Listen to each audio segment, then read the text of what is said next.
It's Vlogmas, which means that we've got to do some weekly vlogs. It is a Tuesday today, so I'm kind of cheating the start date of this, but we're going to be doing a Tuesday to like Saturday, I think. It's kind of a weekly vlog. I'm kind of cheating the dates, but tomorrow we're going to go to London. I'm going to the V&A to go to the Diva exhibition with my mum. We're going to be going to Notting Hill to see Notting Hill Bookshop, which somehow I've never been to before. I have been to London so many times, and yet I really don't think I've ever gone to Notting Hill, so I'm going to be amending that tomorrow. And then on Friday, I'm going to Bath to do some Christmas shopping, visiting the bookshops, Mr. B's and Toppings. Just, yes, I love them so much. The bookshops of Bath forever have my heart. And we're going to be reading some books. My physical read is The Lost Bookshop by Evie Woods. I just started this one last night and I am already so obsessed with it. This is our Patreon book club pick for November and December. If you do want to read along, this will be going until the end of December and we discuss it in our Patreon Discord. It is available to anyone in the Rivendell tier upwards. This is a magical book about books. It is following 3 different characters. Bear with me because I have only just started it. 3 different characters who have always been side characters in their own lives. And then there's this magical vanishing bookshop that I really know very little about at the moment, so I can't really tell you much more than that, but these characters all have something to do with this vanishing bookshop in some way or another. I'm not really sure what they all are yet, but I'm very intrigued. We have met all of the 3 different characters. We have got established in their situations. The writing style feels enchanting. I love the fact that there's this magical bookshop. I love the fact that we have these characters that are so passionate about books.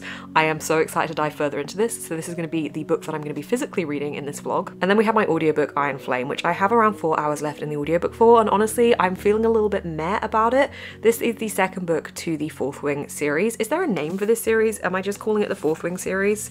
I feel like there's a name. The Empyrean series. See, there's a name. This is the second book in this series, the first being Fourth Wing. Fourth Wing is following Violet, our main character, who is sent to this school to become a dragon rider. It's a very dangerous task, and it's not necessarily the one that she thought she was going to go down the route of.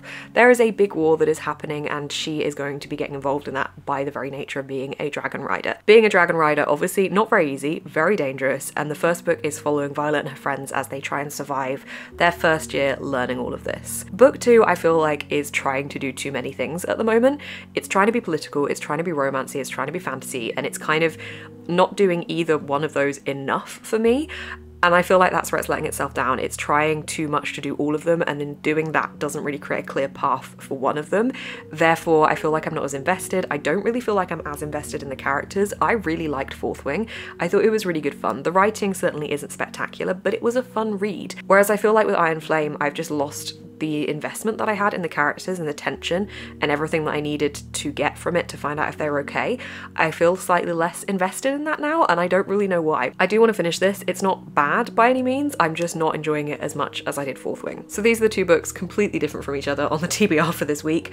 I'm not pushing myself to finish The Lost Bookshop this week because I'm quite enjoying being able to take my time with it and just dive into it as and when I fancy. So I'm not going to rush that, but I would really like to try and finish Iron Flame because I've been reading it for quite a while now. This week is kind of a transitional point for me because on Friday we have the 1st of December, so we are entering into the official Christmas season. I've been filming a lot of these vlogs in advance, so currently it's the 28th? Yes, the 28th of November at the moment, so I've been entering into the Christmas spirit. I have my Christmas decorations up. I think I've already shown you a little bit in a vlog you'll have already seen, but I'm going to show you again because I think they look really cute.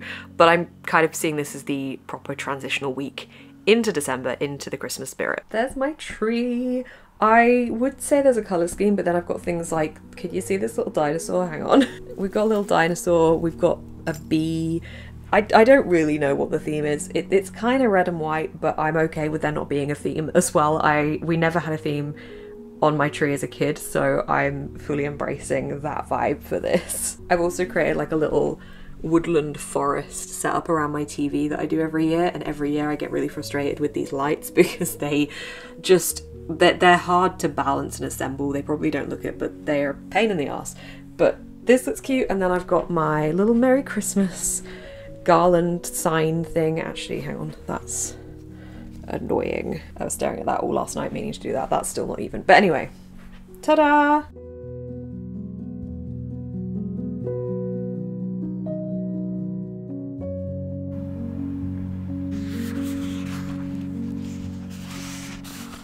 Good morning, it is Wednesday morning and I am just waiting on my mum arriving so we can head into London for our day out. I'm so looking forward to this.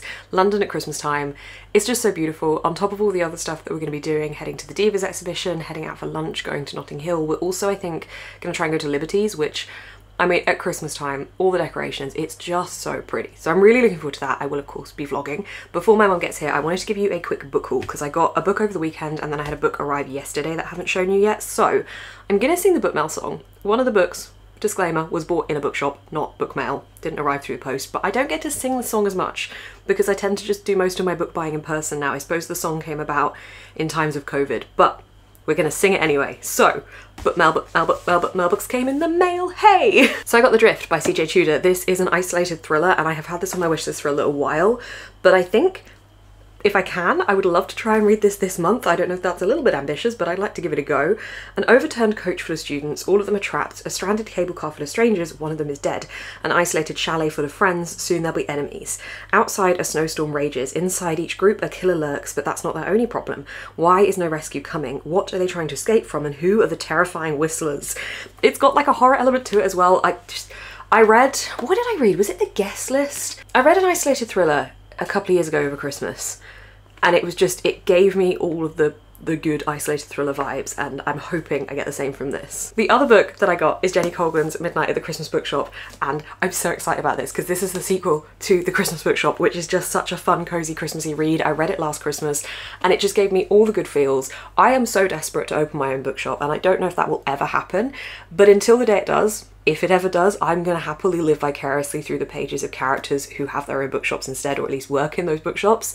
And I love it. The vibes are here, they are immaculate. If you haven't read the first one, go pick it up because it'll just give you all the Christmassy feels. I am not a big contemporary romance reader, but there is something about Jenny Colgan's writing style that I just really get on well with. It's just so fun.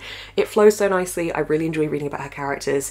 It's just a nice, easy, festive read. And obviously she does other books as well, not just Christmassy ones, but I clicked order very quickly as soon as I realized this existed, and I'm so excited to read it. Wrap up warm and watch the snowflakes fall. The Christmas bookshop welcomes you home. Carmen is at a loose end. Her gorgeous bookshop is the filming site of a cheesy Christmas movie. She's been outed from her sister's house and the love of her life has just flown thousands of miles away. It is turning out to be a very unjolly Christmas indeed. But when the elderly owner of the shop comes to Carmen with a Christmas wish that threatens to never come true, Carmen knows she must buckle down to get the funds to save not only his dream but the shop itself. While fending off a shady tat-selling businessman, Carmen discovers wonders to the shop that she could have never imagined and opens a labyrinth of bookish back rooms for the customers to get lost in, which just sounds perfect. With her deadline looming, it might take more than a fresh coat of paint to solve Carmen's problems, but with the help of their neighbours, her nieces and nephews, and a very distractingly cute male nanny, Carmen might just pull off her greatest magic trick yet. I'm so excited for this. I'm so glad that one of my patrons mentioned about more of Jenny Colgan's Christmassy books because I wouldn't have checked to see if this existed. If not, this is 100% on my December TBR. I cannot wait. Right, I'm gonna finish getting ready to go to London now.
can't stop thinking about this book. I've only read 50 pages and I can't stop thinking about this book. I love books about books. I especially love books about books when that book is referencing actual books that exist in our world and aren't just fictional books created for the book. How many times did I say book there? It's magical and I am not rushing it. I am taking my time. There is very little chance that I am going to finish this book in this vlog, given that I have 2.5 days left of this vlog and tomorrow I am out all day. Very little chance, but that's fine. I will definitely give you my final thoughts on this at some point. I'll give you last thoughts before I end this vlog in a couple of days' time, but I will give you a wrap-up thoughts or I will finish it in another vlog, so you'll know what I think. Iron Flame, currently listening to that. I just don't know. I liked Fourth Wing because it was fun, it was action-packed, there was the challenge element of trying to get through their first year at this school. There was the danger element, you just didn't know what the author was going to do, who the author was going to kill off, and I thought that we would enter into Iron Flame with the same kind of approach as Fourth Wing, but it just hasn't quite hit for me. I feel like it's just trying to do too much and it isn't doing any of those things enough for me to feel invested, and that's such a shame because it had such potential. It's just a fun series, really, is what I was finding, but I'm just not as invested. What I like about this series and generally this kind of fantasy novel is the epicness. I love the big heroic sacrifice moments. I love those kind of things in books, the things that make you feel really like, yes, really invested. I really enjoy those. And I like the found family friendship elements as well. I know that this is a fantasy romance. I'm not necessarily reading it for the romance. I don't mind the romance, but I don't really go out of my way to find books with romance in them. If it's there, that's fine, but if it's not there, I don't mind. And that's kind of how I feel about this. Like, it's there, that's fine, but I'm not really bothered either way about it. So I feel like the things that are really drawing my investment is the epicness, the big battles, the big heroic moments, and the friendships. And it does have those things. I don't know why I'm just not quite clicking with it. But I'm not. Yesterday was really good. Went to London. We didn't end up going to Notting Hill in the end, actually. We did not have time for that, but that's absolutely fine because that just means that we get to go back another time to Notting Hill, which I'm excited about. We did so many other things though and had just such a lovely time. I'm really trying to romanticize this time of year at the moment because I think whilst I love Christmas and I'm always excited at this time of year for Christmas, and I love the break at Christmas because it's the only time I get a break off of all 3 of my jobs, and I just really savour that time off and just really enjoy just sitting and existing and reading and spending time with my family and just enjoying that. I do think that this time of year is often quite a difficult one because we've got these cold days, we've got shorter days, we've got very dark nights, and it's just difficult to do as much as you're able to do in the summer, and I definitely am somebody that feels a lot happier in the summer. I like being outside, I like being in the sun, it makes me happy. So I do find that this time of year can be tricky from now until about March time, I guess, and for me December is kind of pulled forward by Christmas and by knowing there's that break at the end of it. But living alone, it just kind of can cause low mood for me, so I'm just trying to romanticize the little moments in December as well and just pick out the little moments of beauty. And we enter into December tomorrow, so I'm just going to really try and romanticize all of those little moments and really appreciate little Christmas magic, not to sound too cheesy, but you know, just to try and appreciate all those little moments as well. So I'm looking forward to it turning into December. November's been pretty good. Obviously, I don't just have to do those things in December, I can do them any point throughout the year, but I just kind of wanted to set myself that as a little thing to look forward to trying to do in December. I am leaving very soon to go back to my family home and go to Bath tomorrow for some more Christmas shopping, and they have their Christmas market, so I'll take you along there as well.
I have not been here for the first and second, well, it's still the second today, but this morning, I wasn't here this morning, so I haven't opened my advent calendar yet for Tony's Chocololies, so let's have a look. This is genuinely massive. Like, it's huge. Oh no, how will I find door number 1? This is very exciting. It's like a proper door.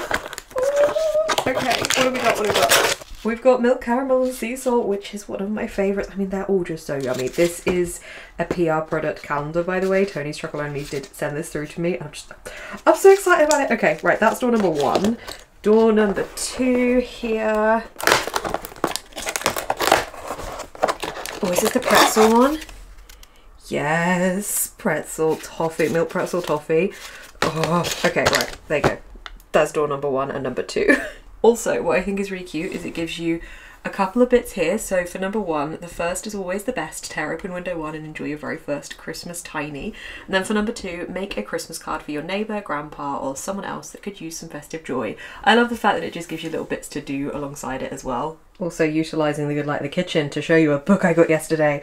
I got A Haunting in the Arctic by CJ Cook. I have loved CJ Cook's other books, which is The Nesting, The Lighthouse Witches, and... oh no, I forgot the name of it, hang on. The Ghost Woods. Okay, I promise me forgetting the name of it is no reflection of my enjoyment. I love these books so much. CJ Cook's writing is just really beautifully gothic and really interesting, and I really love the feminist themes in these books as well. So I bagged this in Toppings. It's a signed first edition. I don't even remember fully what it's about, other than I think it's just all set at sea, possibly. Hang on, let's have a look. That's not helpful placement. 1901, on board the Ormond, a whaling ship battling through the unforgiving North Sea. And then, I don't know. Hang on. Obviously I could just remove this, but a woman awakes, attacked and dragged there against her will. It's just her and the crew, and they all, oh my gosh, reading. They're all owed something only she can give them. 1973, decades later, when the ship is found still drifting across the ocean, deserted, something, just one body is left on board. His face and feet mutilated, his cabin locked from the inside, everyone else vanished. Now the urban explorer Dominique travels into the near permanent darkness of the northernmost tip of Iceland to the final resting place of the Ormond's wreck. She's determined to uncover the ship's secrets, but she's not alone. Something is here with her, and it's seeking revenge. Yes, I'm so excited about this. I have about an hour and a half left of the Iron Flame audiobook, and I also have about an hour and a half left before I need to head out to meet some friends for dinner tonight, so I'm going to try and finish it before I go and then give you my final thoughts at the wrap up for this vlog.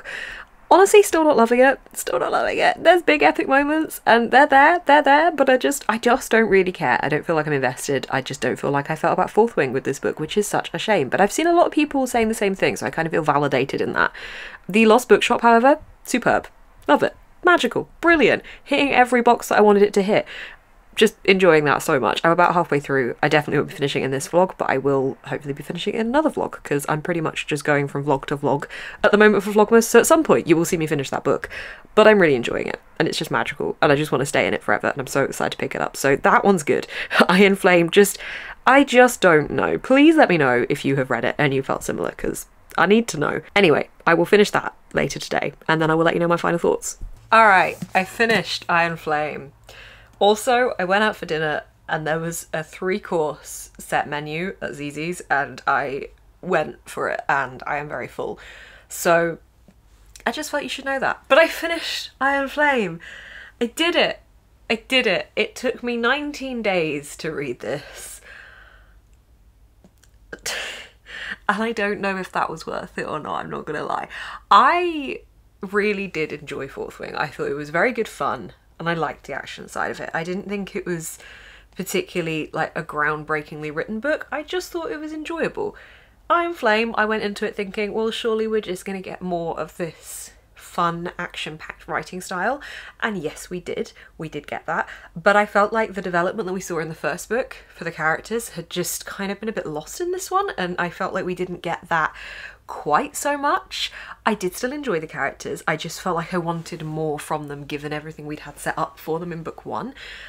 And I wanted a bit more of that. I think that was probably why I felt a disconnect with it. Also, I listened to the audiobook for this and I couldn't decide how I was feeling about the narrator. Now, I know I talk fast, I know this. The narrator in this book, whilst I had the book sped up, whenever anything action-packed was happening, she increased her speed so much that yes, it did go along with the intensity of the scene and it did make me feel like, okay, everything's really tense and really fast and we have to go really fast about it. It kind of threw me as an audiobook because I was already listening to it a little bit sped up, and I know that's kind of a me thing, but you know, as opposed to the recording of the audiobook's fault, that's much more of a me problem for speeding it up, but it just kind of threw me a little bit. I think I found it kind of annoying. That's such a petty thing. If you've read this, you may know what I mean by this part, but there was a scene near the end of this that just felt really Twilighty. It just felt like the scene when Bella and Edward are in the woods and he's like, say it. She's like, a vampire. There was just a scene in this that if you know what I'm talking about, you'll know. And if you don't, you're probably like, what are you going on about? But it was in this, and that's as much as I'm going to say without giving you a spoiler about that. This is a completely unstructured review of my thoughts of this book. I just feel like I don't really have that many. I just felt a bit bored, to be honest. I think that maybe the mix of the politics and the romance and the fantasy and stuff just didn't clash. Well, it did clash. It didn't click in the way that I wanted it to. I feel like I've said that every time I've given you an update on this book. I clearly just don't have that many grand thoughts on this, which I felt like I would because I was so excited for it, but it just fell a bit flat. Overall, I've given this a 3 out of 5 stars. It was okay. I didn't hate it. I didn't love it. I honestly don't know where I'm at with continuing with the rest of the series. I did like the action parts. I did like that. I liked the big scenes. I liked the big moments. I just didn't connect with the other bits. So that's that one. The Lost Bookshop. Oh, it's so good. I think this might be a 5-star read, potentially. Possibly. I am doing a 24-hour reading vlog tomorrow and a day of reading with my patrons, so I'm live all day with my patrons, and I'm hoping that within that I can probably finish this and maybe start something else, maybe one of my Christmassy books. I've got the Christmas Appeal on my TBR, which is pretty short and is also written in mixed media format, which I feel like always makes it a quicker read anyway. So I might try and read both of those tomorrow, but I am going to end this vlog here. But I feel like I'm just going to keep singing this book's praises, so you don't need to hear me continuously do that. Just know that I'm really enjoying it, and I love that we're following these 3 different narratives of 3 different characters that all have this interesting relationship with books in one way or another, and I'm really looking forward to seeing how it develops. That is it for this vlog. I've had a really good week. It's been a week of doing lots of different things, and hopefully you've enjoyed coming along on the vlog for this week. If you would like to see more Vlogmas videos, there are going to be plenty more. Do subscribe and hit the little bell icon to be notified when they are posted. Thank you so much for supporting my Vlogmas content and my content in general, and of course a massive thank you to my patrons for making every video possible. If you ever do want to join my Patreon community, I've just mentioned that we're doing an all-day live show tomorrow, for example. We do those quite a lot. There's weekly live shows, there's readathons, there's a book club, there's a Discord, there's digital downloads that you can have that are phone backgrounds and tablet backgrounds that I design every month. It is all linked down below. I love the community so much. Thank you so much for watching. I will see you in the next one.